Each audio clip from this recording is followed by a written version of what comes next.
Pleasure to welcome all of you to our event.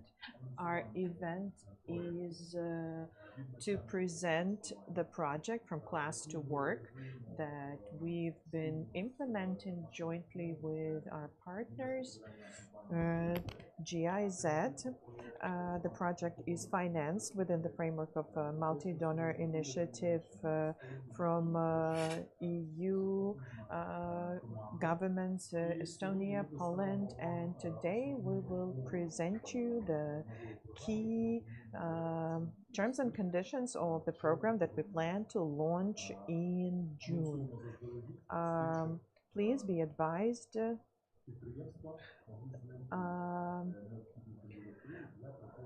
to find the necessary candidates for professional development for our project. The project is being implemented by quite a large team. We're implementing it jointly with the Ministry of Education and Science, with the State Employment Service, and the Entrepreneurship Development Fund is a co-organizer. So it's my pleasure to welcome the head of the fund to the stage, Mr. Andriy Hapon. Dear colleagues, it's such a pleasure to see all of you. I have a brief introduction for us to kickstart our event. The Entrepreneurship Development Foundation for 29 years now has been present on the labor market. We've been helping the small and micro businesses with receiving loans and other types of credit to improve their development conditions. We are mostly known as an administrator of 579 Accessible Loans program, which isn't only about loans, but also financial leasing and factoring. But we all understand that this 5-year loan program has become a driving force for loans for small and medium enterprises in Ukraine, and it's a powerful driving force. There used to be times in 2022, 23, where every other loan in Ukraine was credited through 579 program. Presently, as a program administrator, we see that businesses have the need for workforce. Unfortunately, the situation presently is that what used to be done by men, the jobs performed by men are vacant now, which means that we need to find internal resources to fill those vacancies. And thanks to the Multi Donor Skill4Recovery program, with support of the European Union and Estonian, German, and Polish governments, as well as our long-standing partners in GIZ, we are happy to offer to the businesses an opportunity to overcome this major gap that appeared as a result of 3 years of full-scale war. So we announced the commencement of the program, which set itself with an ambitious goal, in particular to train qualified personnel for small and medium enterprises that are in dire need of those. This is something non-standard for the fund, but since the businesses had to adapt, the same goes for the entrepreneurship, development of entrepreneurship.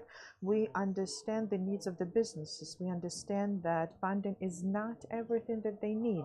They need more. In particular, they need capabilities to implement their projects, run their businesses with full staff. That is why we are hopeful that jointly with our colleagues and partners in the program in 2026, we will be able to present results which will be exemplary to continue and proceed with such programs in Ukraine, because unfortunately reality has shown that for the future we will need to provide opportunities to people to train, retrain, and to find employment. And we are.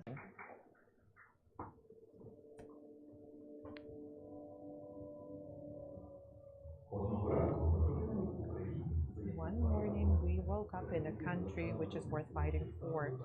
The staff were joining the army, but the work remained the same. In Kolos farm enterprise, the head Ihor Sapka was looking for ways to keep up, and he found about the program from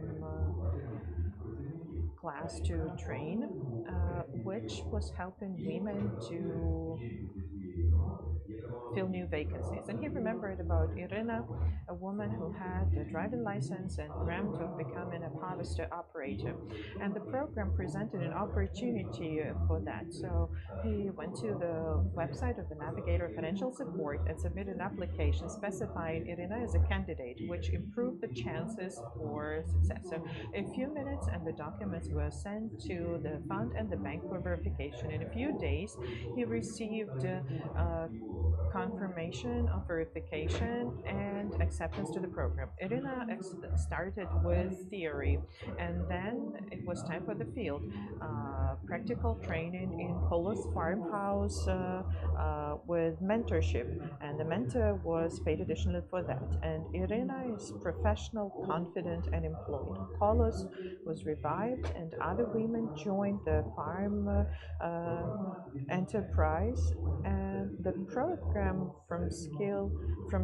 from class to employment helps improve qualifications and adapt the staff to your needs and to keep up the pace even in the most difficult times. Scan the QR code and learn more about the program. So that was a brief introduction. I believe it has become clear for everyone. We'll go back to the details of the program. There will be a designated presentation, and I would like to give the floor to our partners that I mentioned in the beginning. Those who jointly with us will be implementing the program. And our main partner, GIZ, and I'm happy to give the floor to Nikita Kulishov, advisor on project implementation with GIZ. Nikita, the floor is yours. Dear colleagues, dear friends, good morning. First of all, I would like to thank the Entrepreneurship Development Fund for the invitation to the event.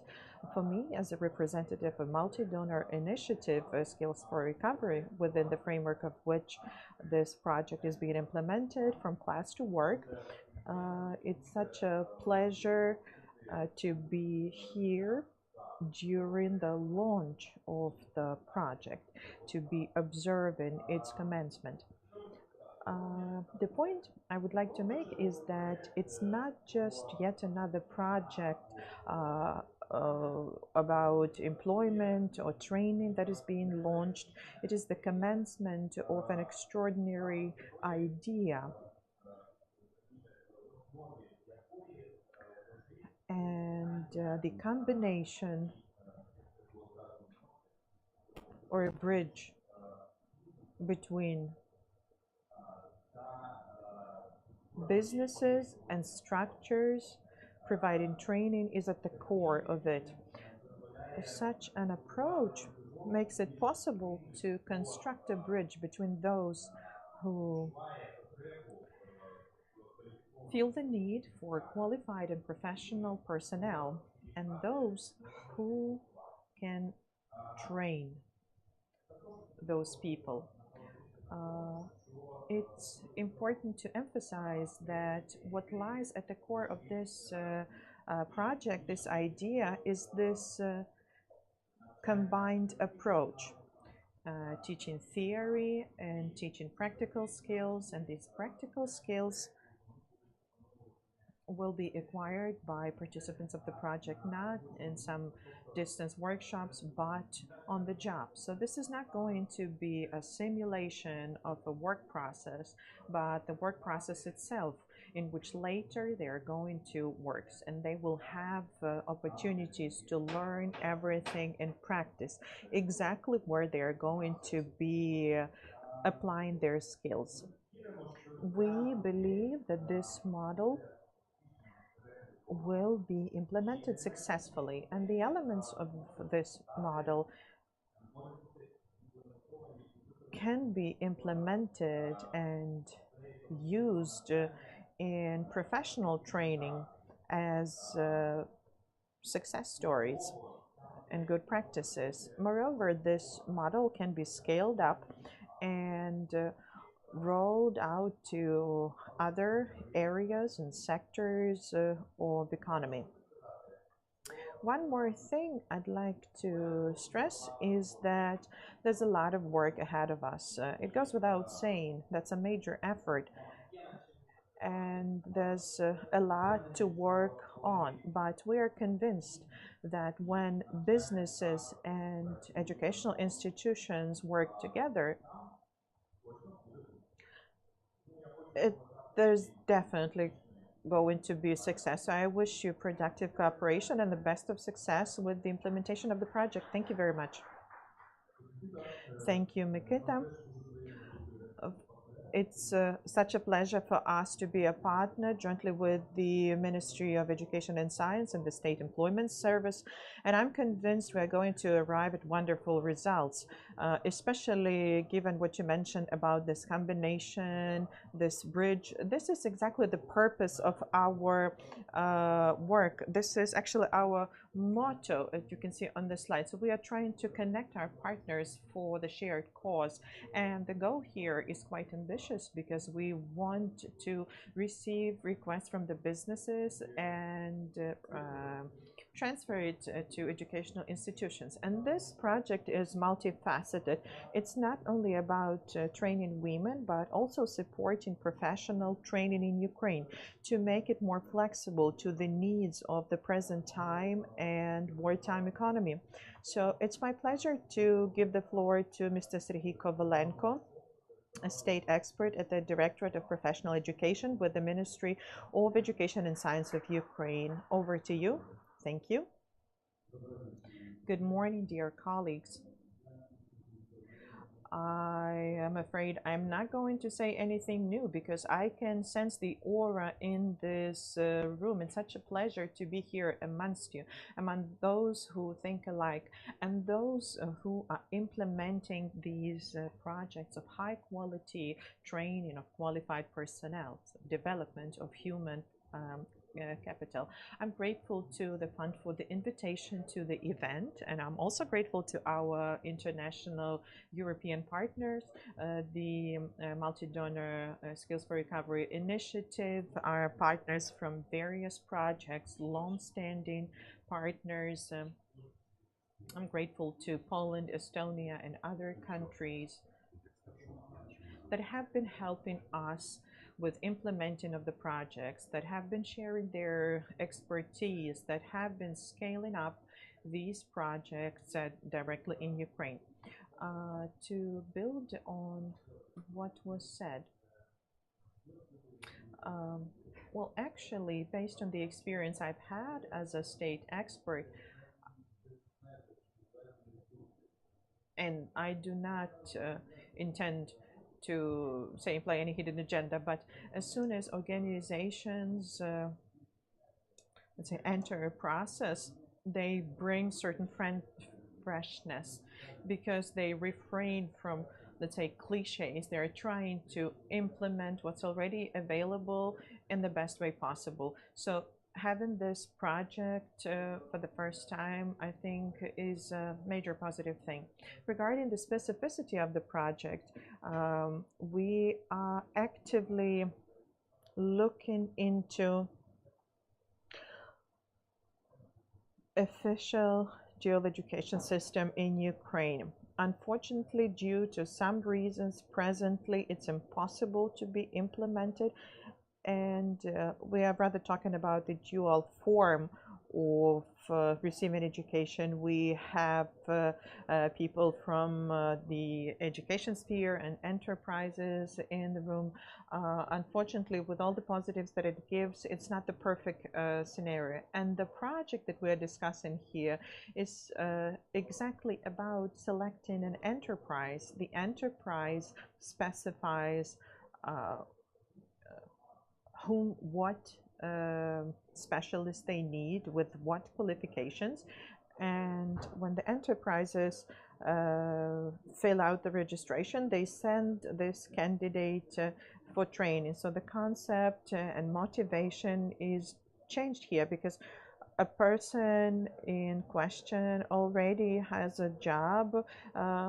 In reality, right now is different, because those who seek education, they are admitted to educational institution only after their education they find employment. And there's another aspect, and actually projects of this kind we've already implemented, but unfortunately the demographic situation, the reality, and the full-scale aggression of the Russian Federation against Ukraine are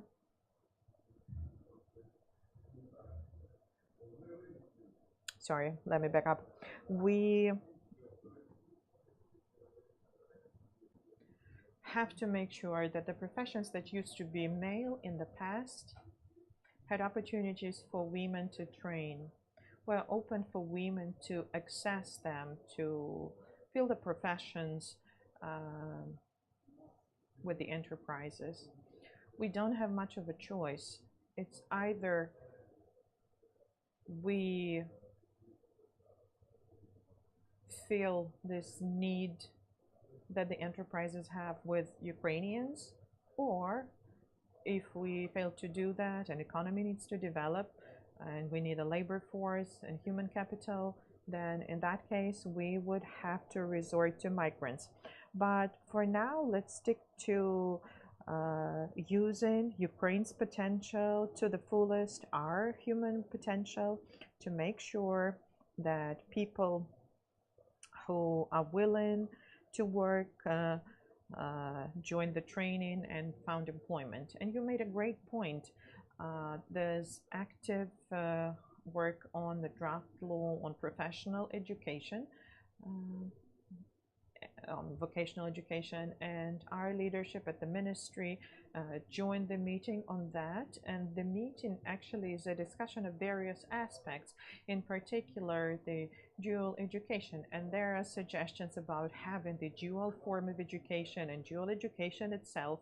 So when a person enters the education through an enterprise. So it's good to have various options. The most important for people to be able to have self-fulfillment and for Ukraine to flourish. Glory to Ukraine.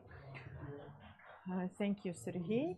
And of course, this project would have been impossible without the participation of the state employment enterprise, because this is the main source of staff. And it's such a pleasure to have you join the project with your infrastructure, with your expertise and knowledge. I would like to give the floor to Ms. Valentina Rybalko, Deputy Director of the State Employment Service. Esteemed colleagues, partners, friends, it's such a pleasure to see us all together. We are united by a simple but incredibly important conviction that economic capabilities start with an individual, an employed individual, with a business that is capable of development owing to qualified staff. And that is why the labor market is not just statistics and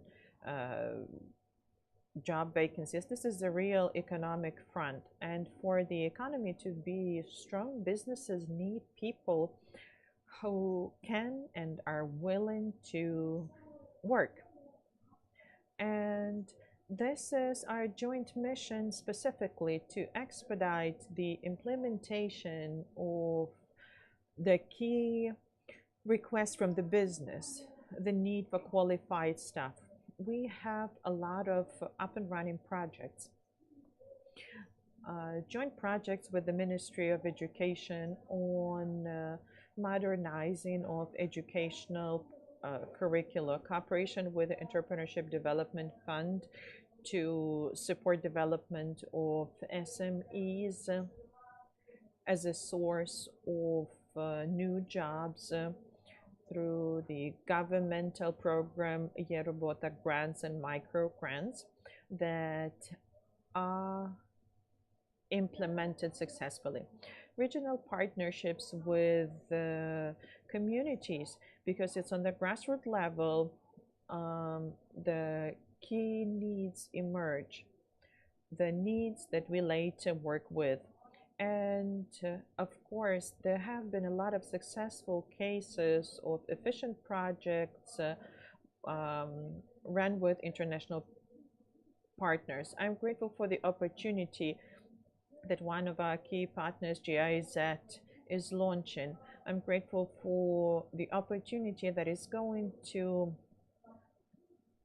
expedite businesses communicating their needs, improving competitiveness of those who are seeking employment. And those areas that are fundamental for the implementation of the project, and those 4 key areas, the main needs of the businesses lie. This is confirmed by the results of a survey that we recently ran.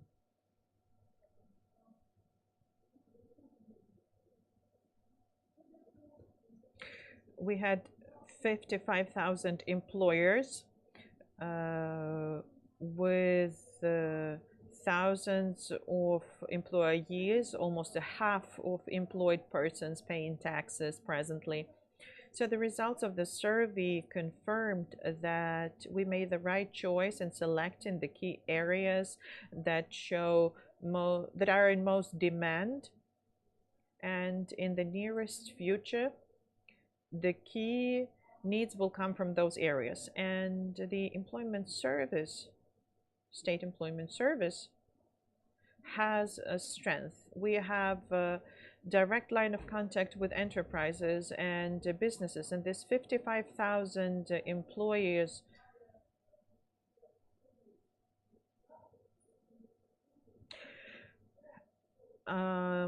have their needs discussed with the representative offices of the service to make sure the employers feel tangible results of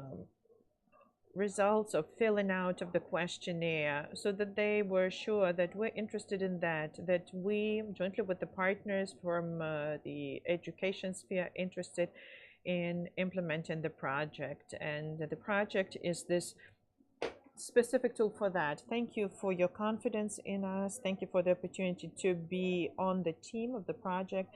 And I'm convinced that it's together we will be able to do more. Thank you very much. Valentina made a great point about regional support. That is true. The demand we are going to form within the framework of our project from the employers, we are going to be doing that with local authorities. And we invited all the oblast and city and town state administrations, and it was the administration that we started the compensation of interest rate program that later turned into 579 program, Kyiv City Administration. And it's such a pleasure to welcome Hanna Starostenko, Deputy Head of Kyiv City State Administration, that has been doing a lot for employment. Thank you very much. Good morning, dear friends. such a pleasure to participate in the presentation of such an important project. Indeed, the war has drastically changed our lives. In particular, it has changed the roles of women. We ladies are not just keepers of hearths. We are volunteers.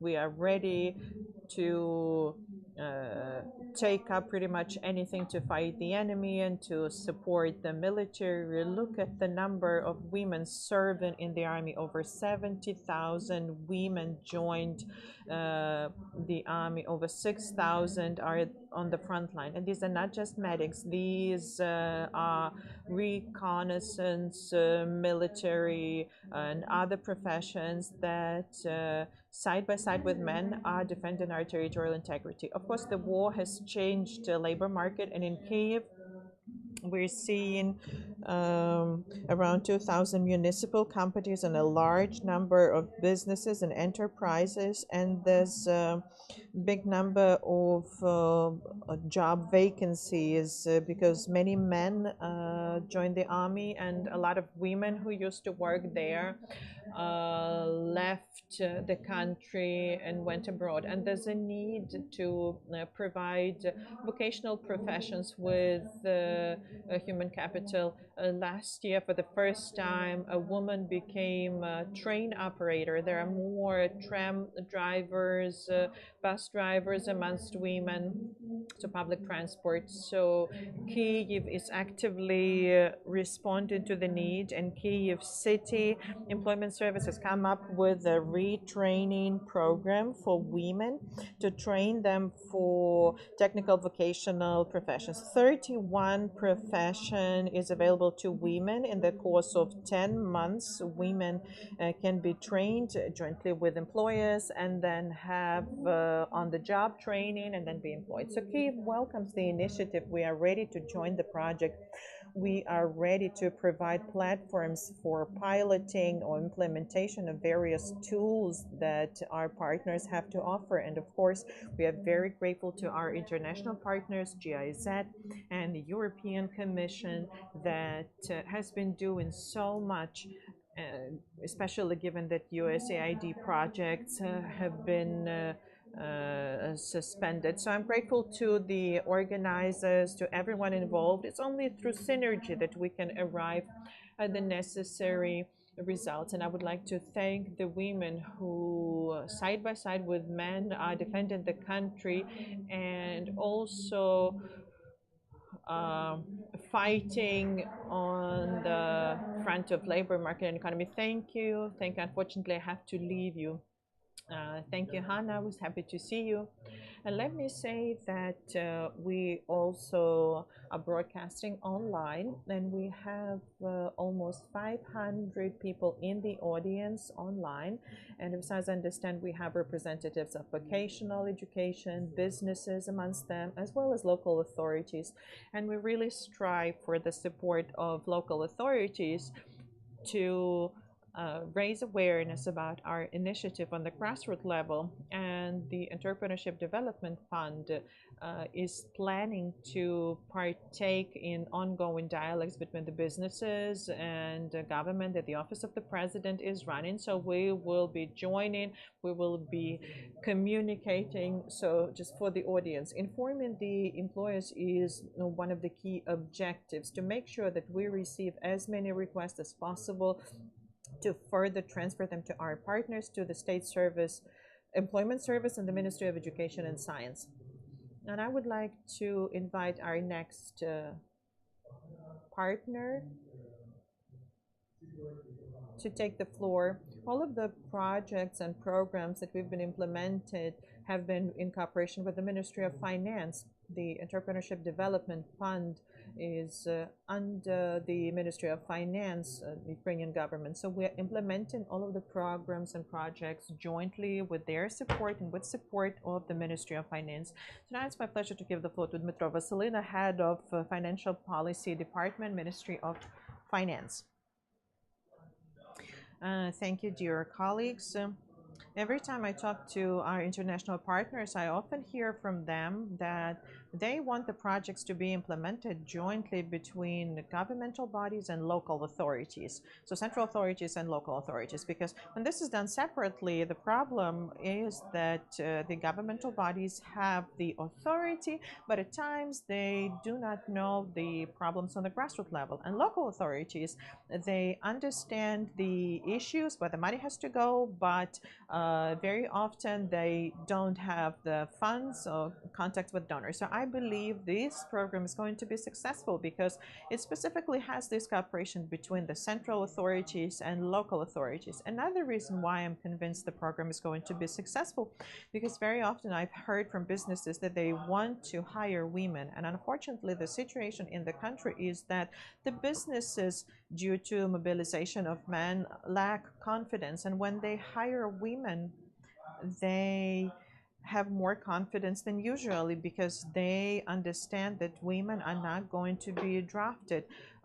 So this reason specifically, businesses wanting to hire women makes me convinced that the program is going to be successful and the businesses are going to apply.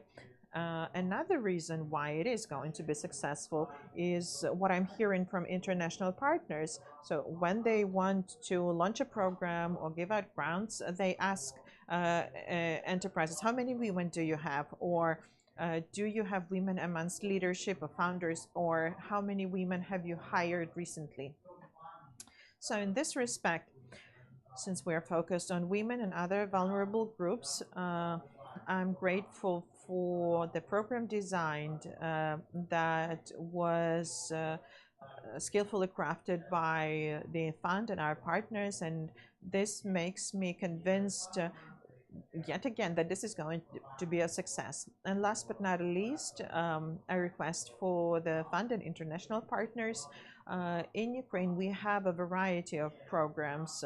There are grants to create job opportunities and other programs. I hope that the fund's website is going to have links to other programs on the page of application for the program. So for example, let's say an enterprise is applying for Skills4Recovery program and creates an additional job for a woman.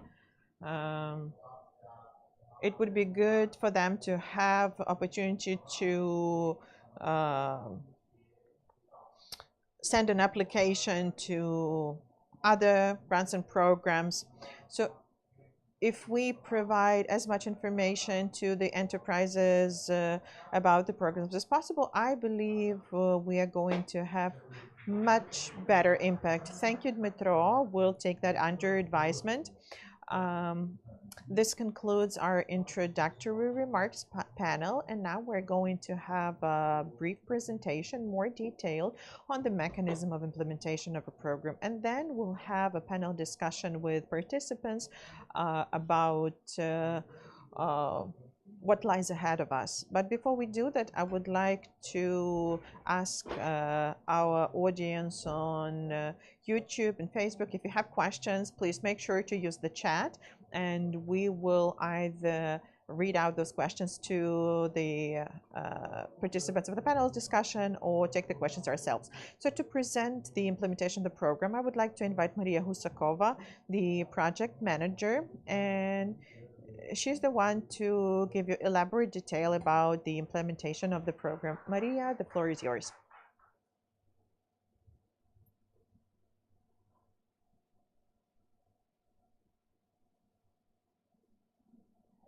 Dear partners, dear colleagues, friends, I'm happy to welcome you to our event. We had an opportunity to watch a brief video, so we know the overarching purpose of our project. And now we would like to go into more elaborate details of the implementation mechanism, and maybe you'll come up with questions that we'll be able to take later. The objectives of our project is improving educational institutions' activity, identifying and meeting the needs of our businesses, retraining of vulnerable population categories, and raising awareness of vocational professions that used to be traditionally male, but now we have a need to train women in those. The target audience of the project: women, veterans, internally displaced people, and people who wish to relocate inside Ukraine, to relocate to a safer regions, and to start a new life. Ways to achieve those goals: engage in businesses, enterprises that have this need for vocational staff. So we will be reaching out to them, collecting the needs. Next, cooperation with educational institutions, which is also an important aspect of the implementation.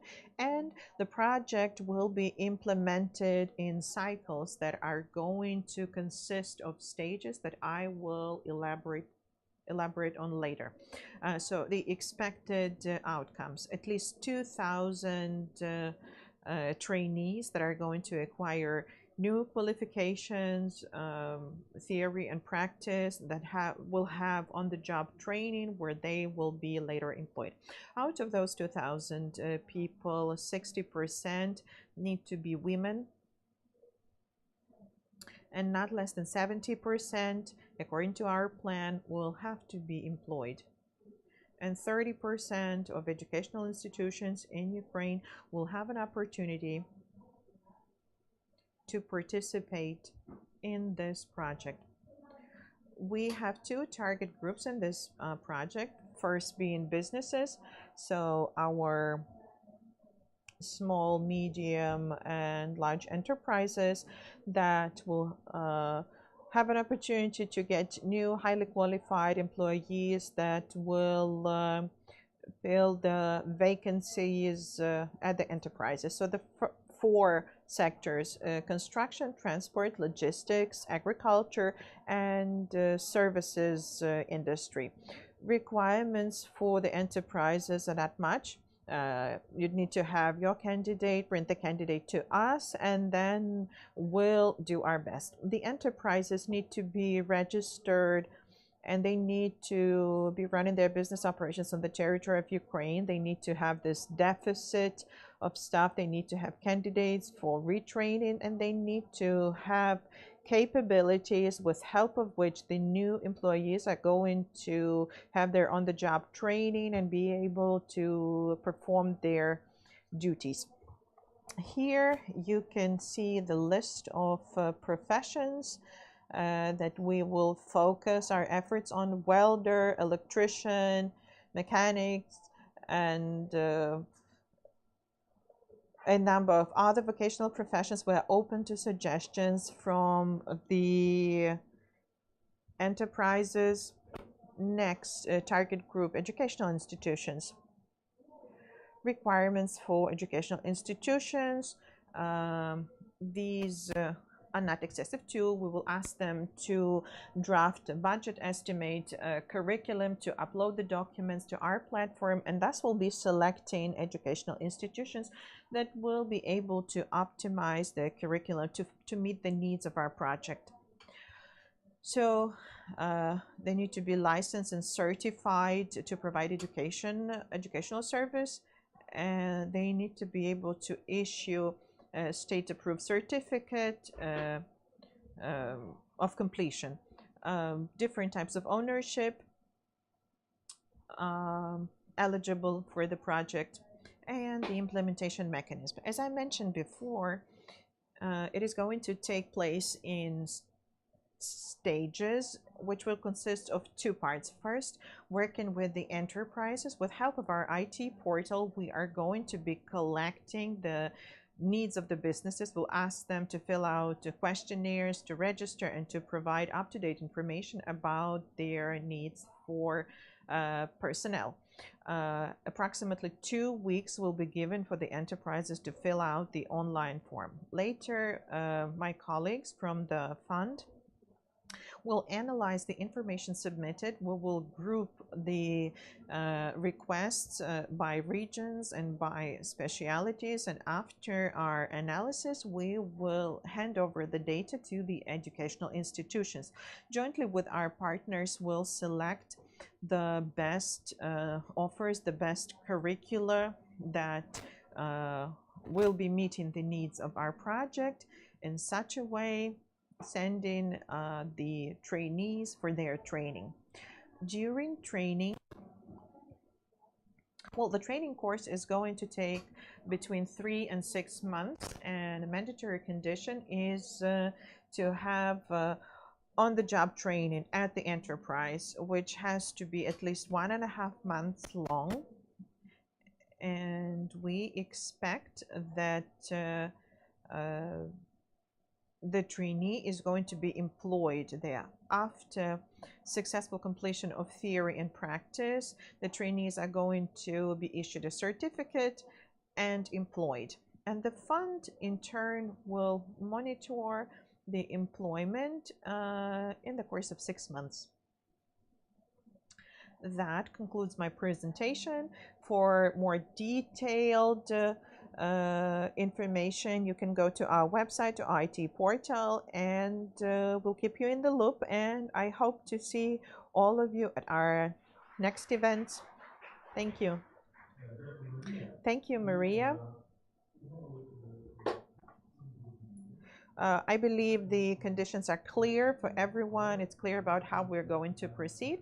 But we would like to reinforce that with the signatures with the State Employment Service, because I believe you're going to be our key partner working with the employers. Valentina, it's my pleasure to invite you to our improvised table, and Andriy Haponso. Please, let's certify our joint intention to implement the project.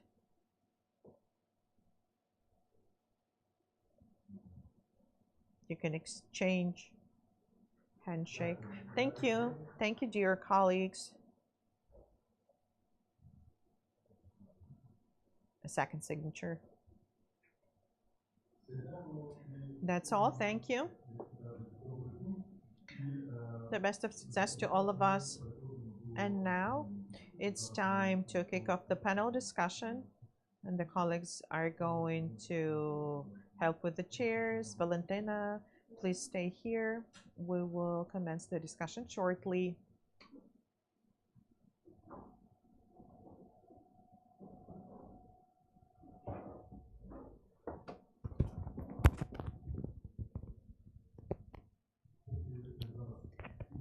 Well, we are trying to arrange everything now, but in the meantime, I would like to mention to everybody listening to us, we've got QR codes and the links to the Business Development Fund, BDF website. There's information about this program and a roadmap, actually, in order to understand how to apply for the program. So please visit the website. There's the navigator of financial support, and through this you can send a request to participate in the program. This is the information for the employers. And now we proceed to the panel discussion to discuss our further steps. We can invite Ms. Valentina to join me here from the State Employment Fund. Also Ms. Witwicka from Oshad Bank. Also, I would like to invite Irina Samoychuk, HR Management, BTU. Ms. Irina, you're welcome. And I believe this would be it, and I'm going to be here with you. I'm going to take my seat here.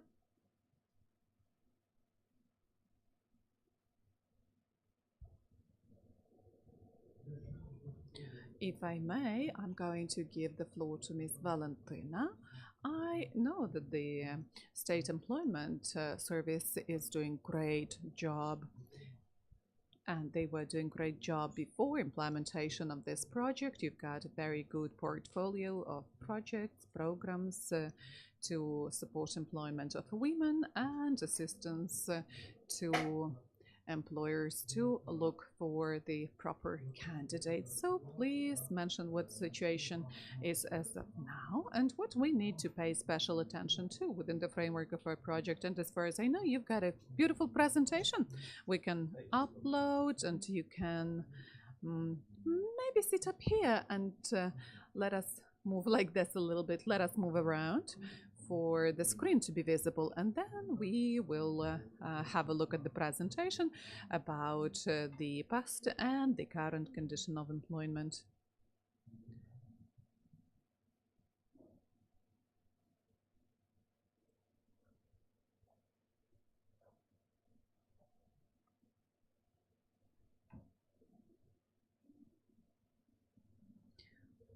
Right, yeah, as it was mentioned today already, the war introduced certain correctives into lives of each and every one of us. And for sure, the employment market, the labor market, was influenced significantly. The challenges we still have at the labor market, they urge us to introduce those changes we are discussing today. And discovering those opportunities, we are going to implement. And among the key challenges at the labor market, the key thing would be the lack of employees, a very significant lack, a deficit, I should say. And apart from deficit, for sure, the migrational processes would be a challenge, both the internal and external migration, demographical challenges. And among those registered with the State Employment Service, 82% would be women.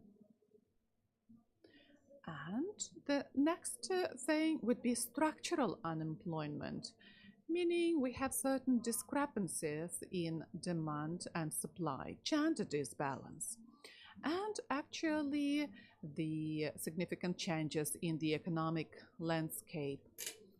And this all urges us to be looking for new tools to respond to these challenges.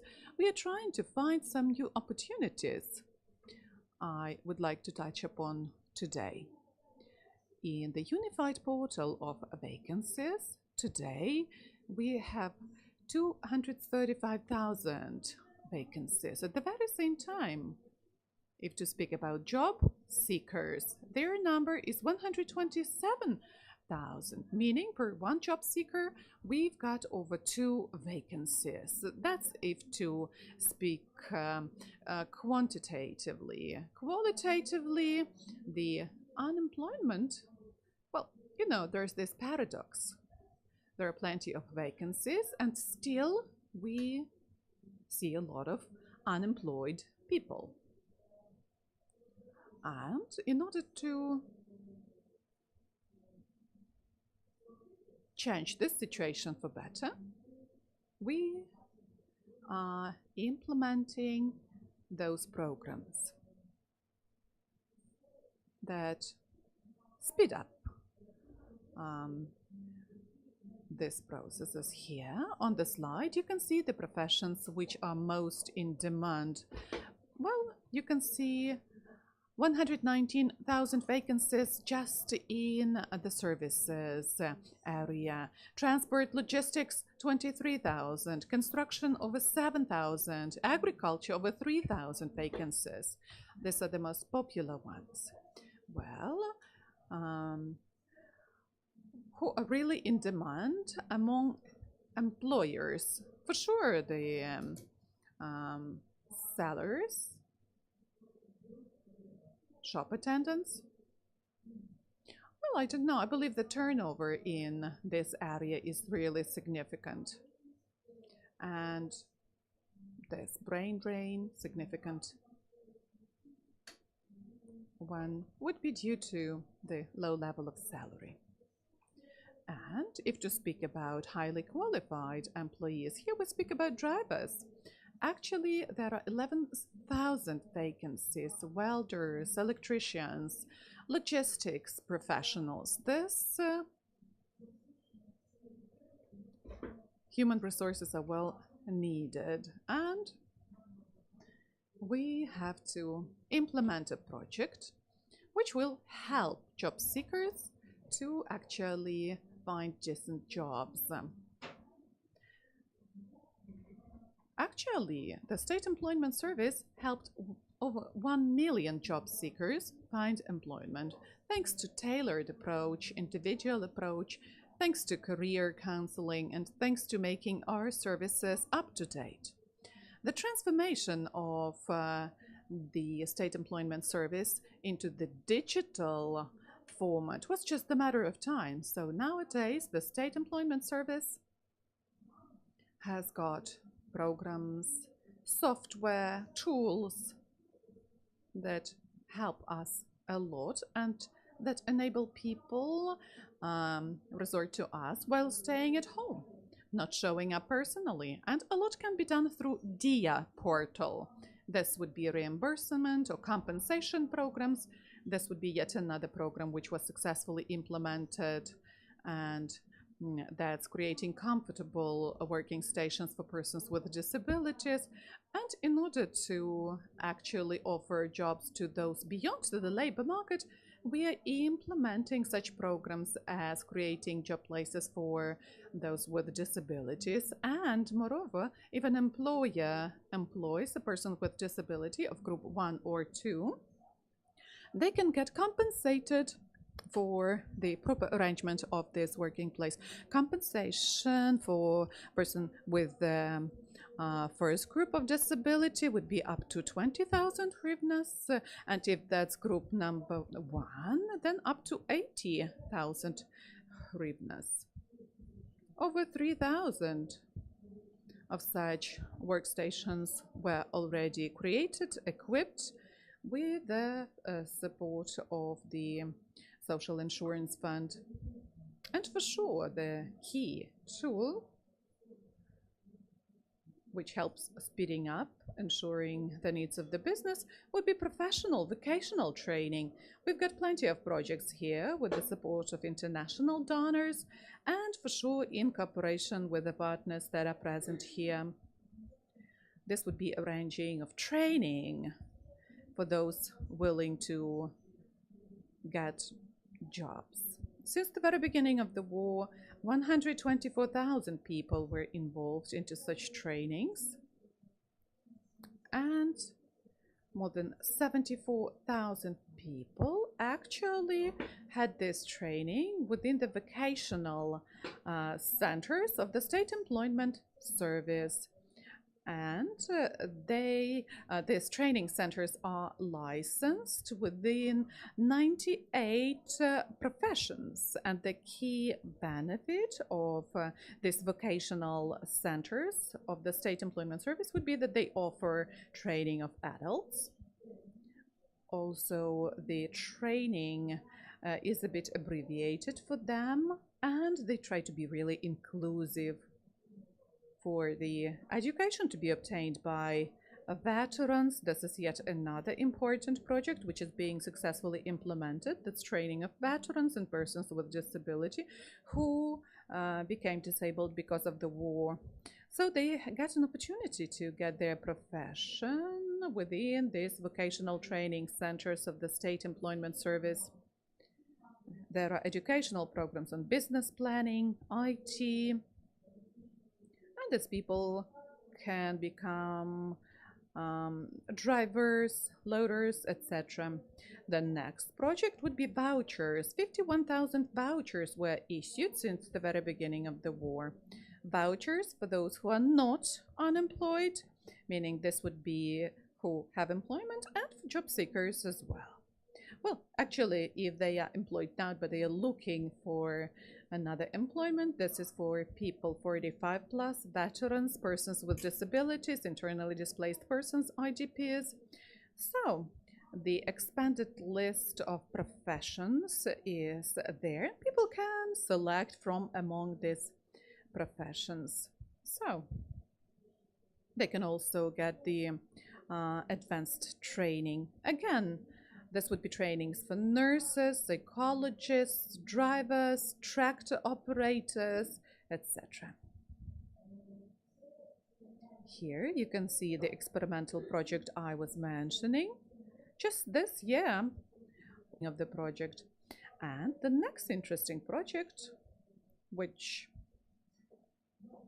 is still young, it's less than 3 months. It was launched February 2025. This would be training of women using the funds money for them to become professionals in the so-called men's professions. So 268 women started their training to become drivers, loaders operator, tractor operator. Well, these are the professions which deemed to be very manly professions before, but now women are trying to get decent salary and they're trying to master their skills within this professions, and sometimes they can get up to 1,000 hryvnias if they've got certain competences well developed. And our colleagues were mentioning today the dual education, so I would like to exemplify here. In such countries as Germany, half of graduates select not the university but mainly the dual education option, because dual education ensures stable employment and decent salaries. So this would be one of the key motivators.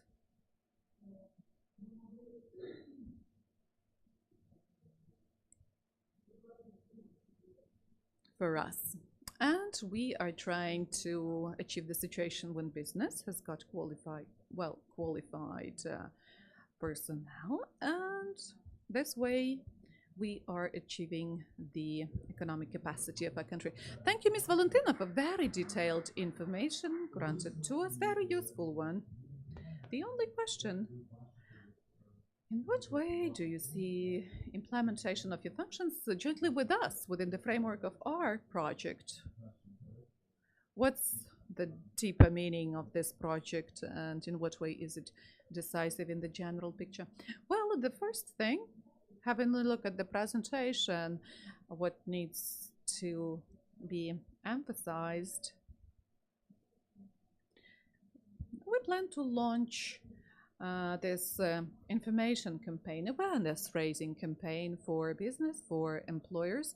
We've got contact details of employers who in their questionnaires mentioned this need. 120,000 would be the need of the business this year. We've singled out 4 areas within which the project is being implemented, and we are going to act through our regional branches, regional offices, for them to be actively involved into implementation of this project. And the more representatives of business know about it, the better quality of the project would be. In the first place, that's sharing information about such opportunities, and then the case management for sure, support of each and everyone who got interested and who filled in the questionnaire.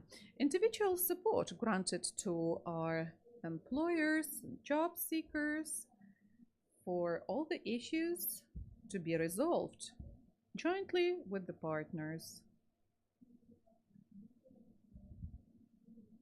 So in close cooperation, we can really achieve the great results. And we strongly hope that the educational institutions we are cooperating with, who've got experience of adult education, who've got proper tools to implement such training. And by the way, we are currently informing our centers of vocational training. Quite recently, we've created the supervision boards that are taking active part in development of curricula to make them flexible, up to date. And I strongly hope that together we can do everything possible to achieve this ultimate goal. Thank you so much. We really expect your informational support in this regard, and the Business Development Fund, BDF, always implements everything in partnership with the financial institutions, banks, and now in partnership with the professional, vocational education institutions. We're always using the competencies of our partners, and actually we rely strongly on our partners, both banks and educational institutions. That's the greatest pleasure for me now to give the floor to our reliable partner, Oschat Bank, which participates in all our programs of grant support, state support, and they are leaders in these programs. Oschat Bank will be playing a significant role as well, because those enterprises, businesses that will apply to the project, they will be subject to this rapid screening on the side of Oschat Bank. We will be checking their reputation, presence of any criminal proceedings. We would actually like to involve just the, as we say, clean enterprises, because only such businesses can ensure that we arrange proper training for job seekers and the money of the grants will be used efficiently. This is my greatest pleasure to give the floor to Ms. Natalia. And I would like to ask, because I know that Oschat Bank turned into very atypical bank. You are implementing plenty of projects pertaining to education, and you are making a strong emphasis on women. So I believe it's going to be very interesting for our audience to hear what problems you faced when implementing this project. Natalia, the floor is yours. Thanks. I have a presentation, if I may. Dear colleagues, do we have a presentation from Oschat Bank? Yeah. Great, I see it now. Thank you for showing it up. So before I start mentioning all the challenges we faced and what was promised to you by Valery, I would like to remind you that together with Business Development Fund, we have already implemented a lot of projects together. We've been implementing 579 program, 50 billion were provided to clients, 7 billion of which were compensated as interest rates already. We have a success story in terms of cooperation with 4 states. Oh, yeah, 4 states actually, 4 countries: Germany, Luxembourg, Norway, on entrepreneurship support. And I'm very grateful, Valery, Andriy, I'm very grateful to you because we and you are the ambassadors of Ukrainian business at the international arena. We are visiting all these conferences, we're interacting with the donors, and we are reassuring them with the results of our work that it's possible to cooperate with us, and this cooperation is really going to be beneficial and transparent. And this is a very strong position, and I'm very proud of BDF at first demonstrating this capacity as an institution, and then we joined this very powerful positioning of Ukraine.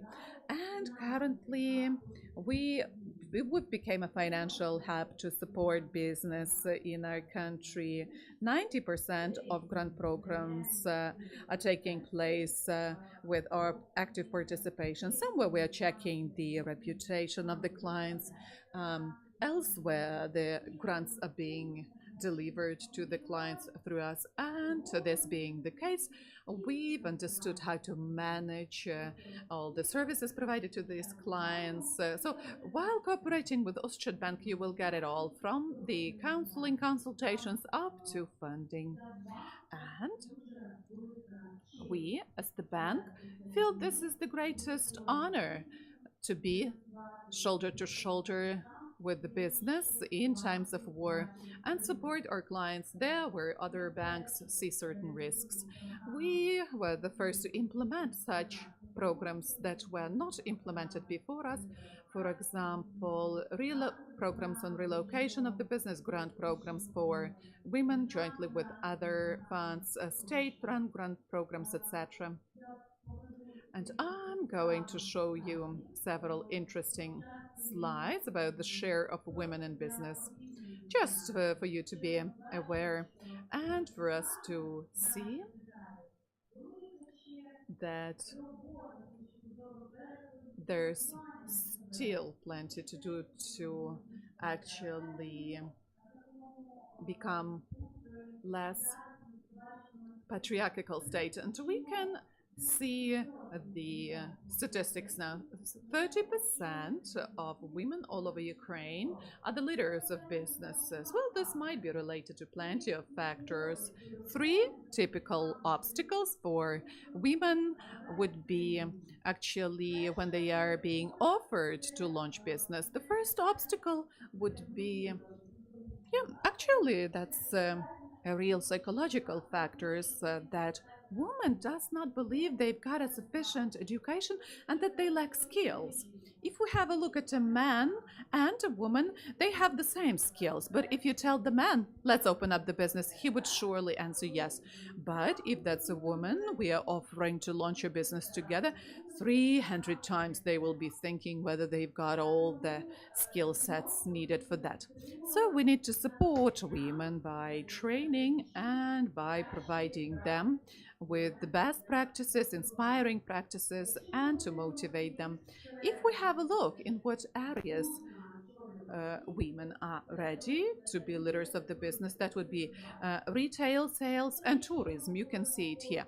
That's if we speak about the small and medium enterprises. The situation differs when we have a look at women from the viewpoint. Well, these are the areas I would like to go to. Individual entrepreneurs. Would this be the slide I need? No, not really. So, have a look. There's a very small letters. I'm going to come up and read to you. Share of women in individual enterprises where a woman is a leader. In education, it's 80%. But, for example, if we speak about healthcare, then 60%. There are more typical areas of activities where women believe in themselves and where they are more active. So they are owners of smaller businesses and they are owners of businesses in certain areas. And as I was telling you, there are three obstacles for women. In the first place, they don't trust the skill sets they've got, but there are still two more. The second obstacle here would be usually women don't have as many assets as men do.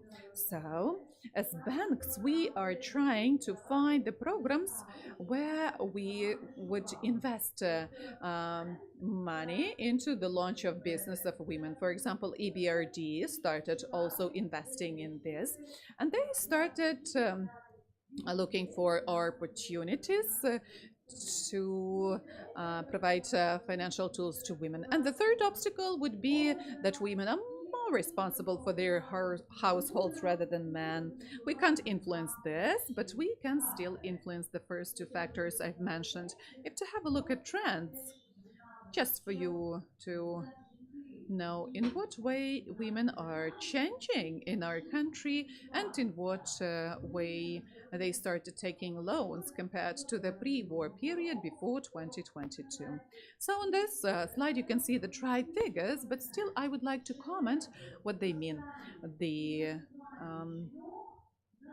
tempos are speeding up in terms of funding women. If to compare to companies where men are owners, women started showing up leadership, they started entering the financial sector, and they start developing businesses. And also, as a summary, within the structure of the individual enterprises, there are 28% of women. But if we speak about legal entities, just 14% would be women owners. And I'm very grateful to the fund that they are great leaders in this program, together with the employment fund.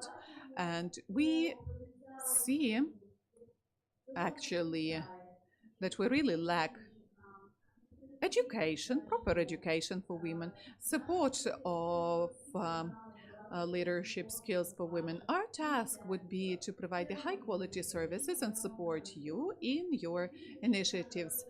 And I believe sometimes our activities are not that well noticed, but we are about to provide high quality services, and we'll assess the business reputation, and we'll give you feedback on all the candidates that will be resorting for this additional training. Thank you. Thank you, Natalia. And by the way, you are going to pay. Yep, sure. So your role is going to be of paramount importance, though sometimes it's not noticed. You talk to business, you cooperate with business, so I believe you know plenty of cases when there are plenty of men were drafted to the Ukrainian army from the company, right? Yeah. In what way they usually deal with this challenge, and in what way you try to help these businesses?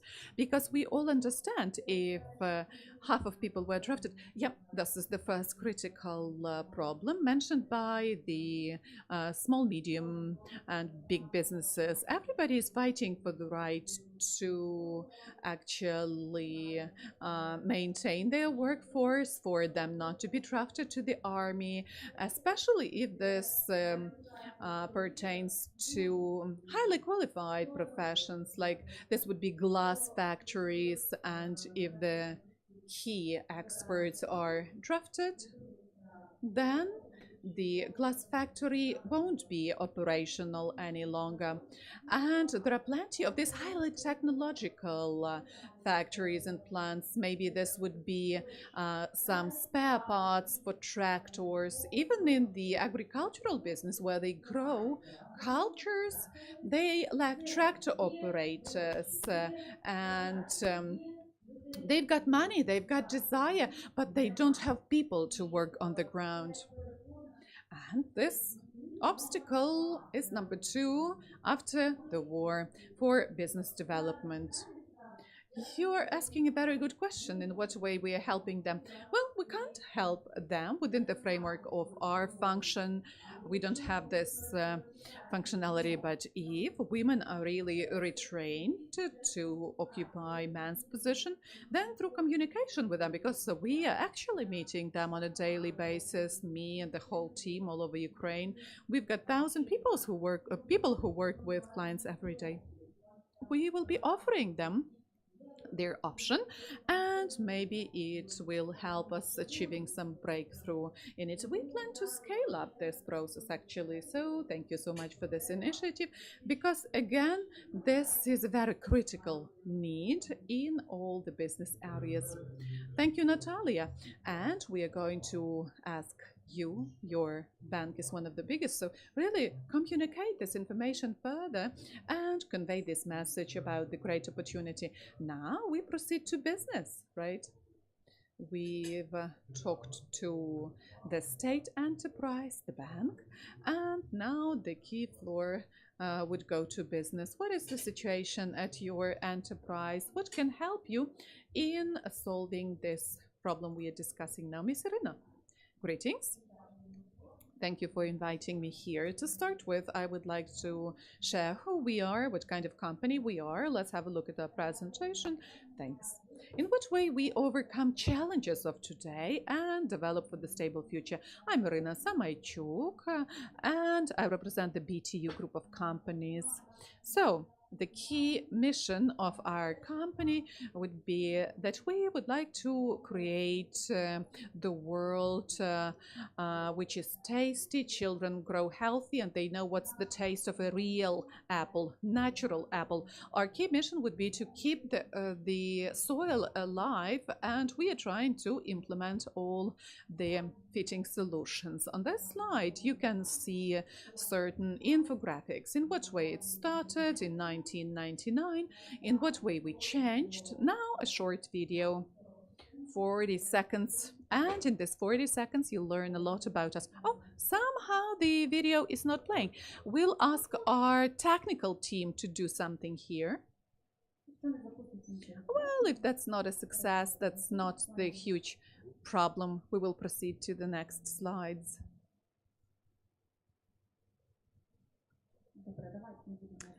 Okay, let me proceed. Let me briefly comment. Currently in the company we've got more than 500 employees, and our biological products for agriculture are being used to process more than 4 million hectares. 36 agricultural holdings trust BTU, 3,000 farms, households, companies are cooperating with us. So we are still developing regardless of the challenges. We are producing the up-to-date products. We are modernizing our production constantly, and we are trying to actually remain operational and even increase the number of jobs regardless of the military draft. And later on in the presentation I'm going to mention how we do this. The corporate liabilities there, and we cooperate with the communities. Also we cooperate with the line ministries. We have educational initiatives. For example, in what way we are working with the conscience of people starting from school and wrapping up with the cooperation of the potential candidates. We tell people about ourselves, because biotechnologies, unfortunately, as of today, would be really something highly specialized, and that's not a very popular profession. So we launched the educational course, Biotechnological Innovations, for the conscious use of land, and we've launched it together with Agro Kebete project. We are reading lectures, we are developing our internship programs. Usually students are cooperating with us from July to August, or sometimes September. Every student, everyone who's willing, can come to the production line, try themselves in this work. Sometimes they would ferment something, produce something, and within these 2 months they will for sure understand where they see themselves and whether they would like to work with this in the future. We popularize the biotechnology profession. Few examples here about the projects we've been launching. So, Biotechnology Day was organized to involve young people, to start cooperation with various agencies. For example, 124 participants came to such a fair, and just five started their internship, because actually our production line is located in Latvian Vinnytsia region. Also, we deliver certain lectures. For example, this May we were very active, and this May we had 6 lectures delivered. We are still in May and we plan to deliver a few more. We go to lyceums, universities, higher educational institutions, and this year we already launched the microbiology school school of BTU, and these are lectures even for grades from 1 to 4, and for the high school students. We'll provide you with the statistics later on because this project was just launched. The key educational institutions would be of agrarian profile for sure, and we are cooperating with this target agrarian universities. I've got the statistics as regards the systemic cooperation with higher educational institutions. Actually, 37 graduates of such summer schools are employed with us nowadays, and we are about constant researches, internship, trying out something new together with the educational institutions. Also, you know, whenever there is an opportunity for people to hear about us, we try to do that. We cooperate with the external agencies, we participate in various events. Also, we are actively supporting the Ukrainian army. We've allocated more than 8 million hryvnias within 2 years for various needs of the army whenever we were getting any requests. So we've got some employees of our company drafted. We are helping them, and there were some social initiatives implemented. This was the cooperation with boarding schools. We've got even a crisis center we support very systemically. So that's a pathway home in Odessa region. We are taking care of this crisis center. Yet another important project of our company would be BTU Soil Health, the platform to develop some real steps to introduce tangible changes in agriculture. What this platform offers, what's its missions: to stop degradation of Ukrainian soils, what was done within 5 years. 65 experts, lecturers delivered their lectures, more than 2,000 views of the online lectures. We're trying to actually change the mindset of people, and we're doing everything possible for young people to understand that biotechnologies is something prestigious. And also I would like to add about the success stories of cooperating with women. As you understood, production and sales would be about biotechnologies, and it stipulates for some very difficult tasks, and sometimes women cannot actually lift up some heavy things, etc. Well, for example, 2 women got retrained to be loaders, operators, and this work is really heavy, it's really hard, but still this project helped us yielding these 2 great specialists. But that is still a challenge. Sometimes there are some tasks which are physically too heavy, too hard for women. Well, what do?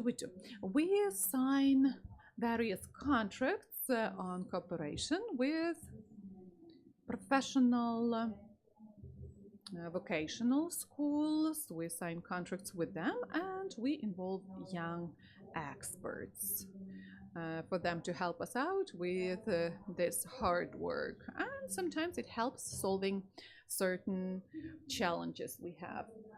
Speaking about the draft to Ukrainian army, we were subjected to draft as well. Unfortunately, we've got employees who died in war. We are trying to reserve men who occupy very critically important positions, but still it would be very interesting to hear certain cases, or maybe get trained on how to communicate, maybe some trainings, maybe some online courses, anything that will help conveying the message of how important this profession of biotechnologist is. We listened to your presentations, and the state is really doing its best. The state employment services are trying to implement interesting projects on requalification. And I, as a representative of business, is also interested in participating in various awareness-raising trainings to popularize this profession. So actually, this is a marathon. This is not a sprint. This is something we need to do in a long run. And I believe the result will be there in 3-4 years. So far, we are just trying to inform the students that biotechnology is not just about pharmaceutical business, but about agriculture as well.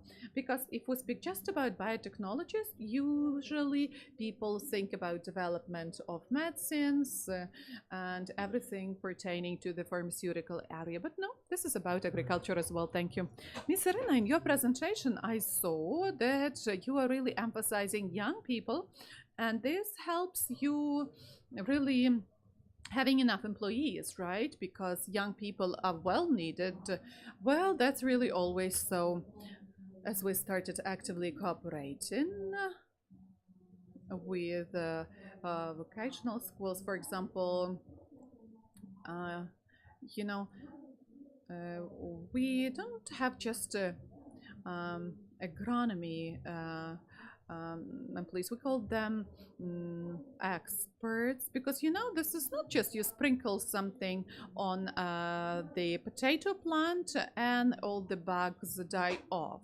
No, the biological preparations we have don't work like that, and we really offer certain internship programs that help understanding all the technological steps. We cooperate with the vocational schools. We understand this is a very precise specialization, and we need to invest a lot of efforts. And also I can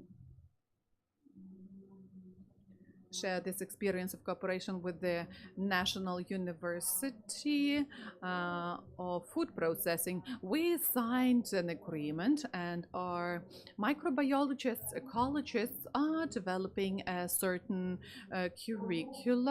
curriculum in order to update the existing curriculum. What we also faced, by the way, that the need of the business is not met in terms of qualification of certain experts. Okay, thank you so much. And I noticed that you cooperate with 3,000 agricultural businesses, agro holdings, and I believe you can be a partner on conveying the message among them that there is this project, that such opportunities are there. Thank you for your participation. Dear colleagues, a round of applause for our speakers. Do you have any questions to speakers? This is the high time to ask your questions. Is everything clear as regards the project? See, we delivered the message perfectly. We don't have any questions. What about our online audience? No? Then we can wrap up our panel and our event in general, but also we have the networking part, the tasty part as we call it, so don't run away too far. Let's have the networking session. Let's communicate with our colleagues from the Business Development Fund, BDF, Oshchad Bank, State Employment Service. Thank you so much for coming. I believe you've got very interesting information you're going to share with your colleagues, with your partners. And I would like to highlight that, we've announced the project, but the project will be implemented starting from June, first part of June. So keep your eyes on the news on Facebook page, in YouTube, in order to apply. I'm very grateful to all of you, and I strongly hope that the implementation is going to be a success. Thank you so much.